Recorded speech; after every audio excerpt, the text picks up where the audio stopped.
President Trump, thank you for talking about Sarah. Heartbreaks for her family. And Andy is doing well. His parents, Melody and Jason, wanted me to tell you, and I was with them yesterday in the hospital. He's a miracle. I was there when the surgeons came in, and they wanted you to know this. He's a miracle, and if everyone in this country can continue to pray for that family. He's got a long road ahead of him, but he is a miracle. The monster will be held accountable who did this. President Trump, thank you for talking about Sarah. Heartbreaks for her family. And Andy is doing well. His parents, Melody and Jason, wanted me to tell you, and I was with them yesterday in the hospital. He's a miracle. I was there when the surgeons came in, and they wanted you to know this. He's a miracle, and if everyone in this country can continue to pray for that family. He's got a long road ahead of him, but he is a miracle. And of course, our D.C. initiative is led by our amazing, and the monster will be held accountable who did this.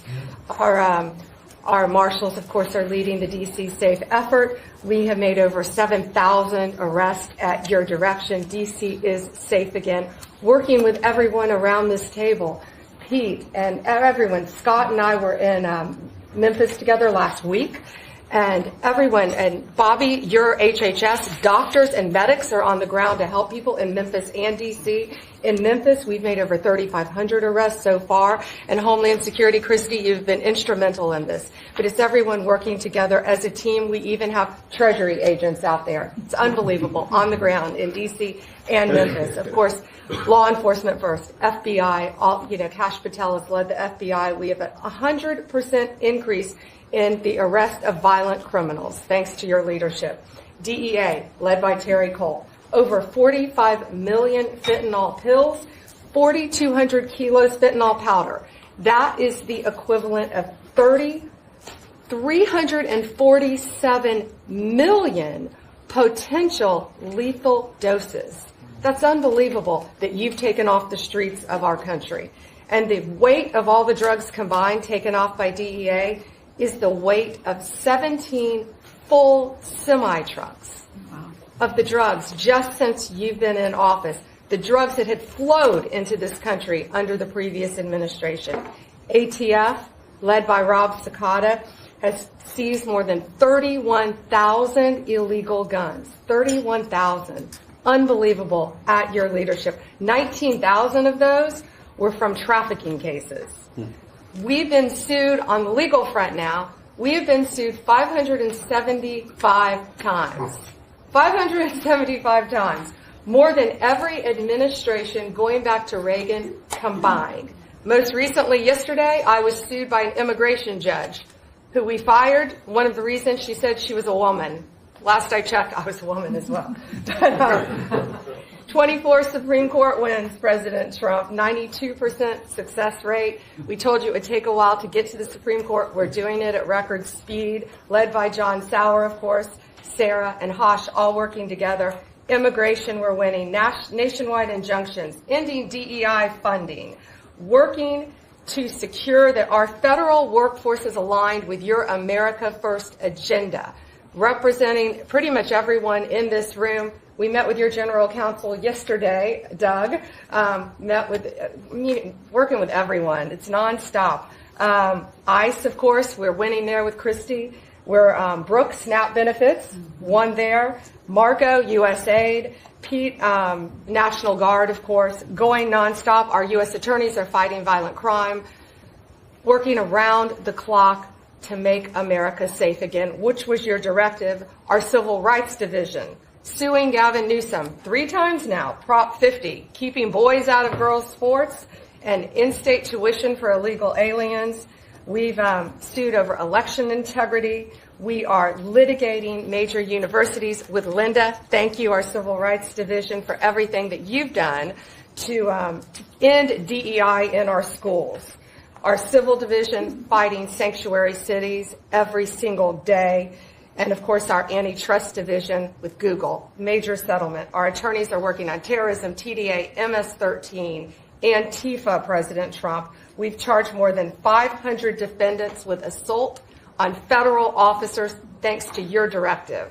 And also, we have dropped countless cases against Americans, that were prosecuted under the Biden administration, including J6, COVID, FACE Act, and more. And as everyone knows, we cannot talk about pending grand jury investigations, but no one is above the law, and that includes what happened in Arctic frost. I hope everyone has a very Merry Christmas, Happy Hanukkah, and Happy Holidays. Thank you for fighting for our country. And I want to pay my deepest respects to those two incredible people from the National Guard in West Virginia they came from. I spoke to their parents. Sarah is gone. She passed away. She's looking down on us now, and she loves her parents, and they loved her.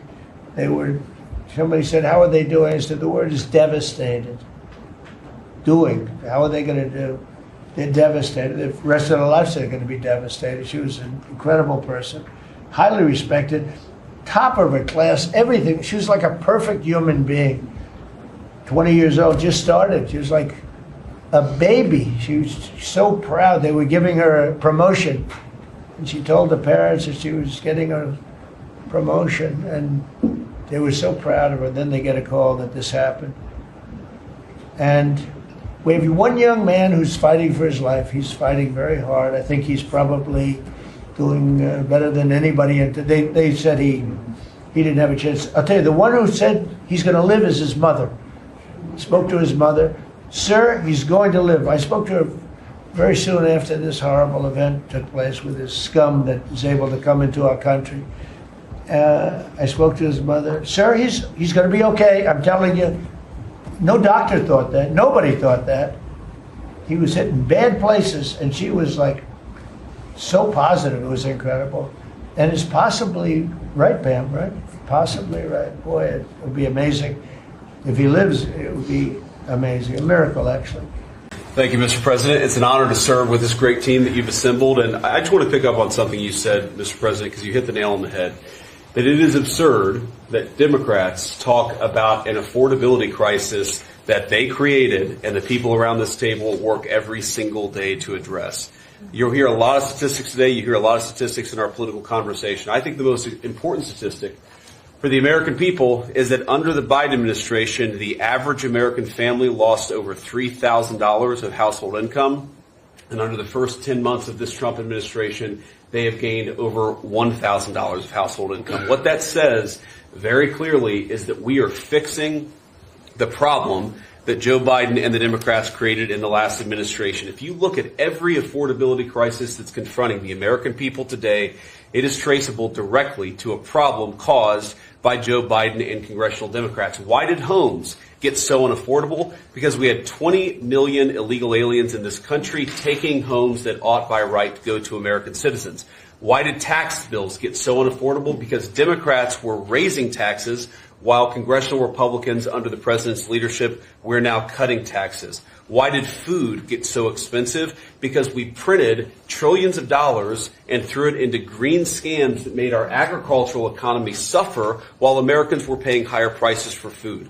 On every single one of those issues, Mr. President, I think we've made incredible progress. But it would be preposterous to fix every problem caused over the last 4 years in just 10 months. I think that we've done incredibly good. But what I see over the next year, and you heard Brooke talk about joy and gratitude. What I really think this season represents for me, and I think for the entire administration, is that we have now done incredible work to fix what Joe Biden broke. And I think that next year in American growth and American prosperity could be the best year that we've had in the United States of America. It's going to happen because we're all working hard. It's going to happen because we have the greatest country in the world. But I think for congressional Democrats in particular, if they want to talk about affordability, they ought to look in the mirror. We are fixing what they're broken. We're proud to do it. It's the job that we were elected to do. But I think 2026 is going to be the year where this economy really takes off.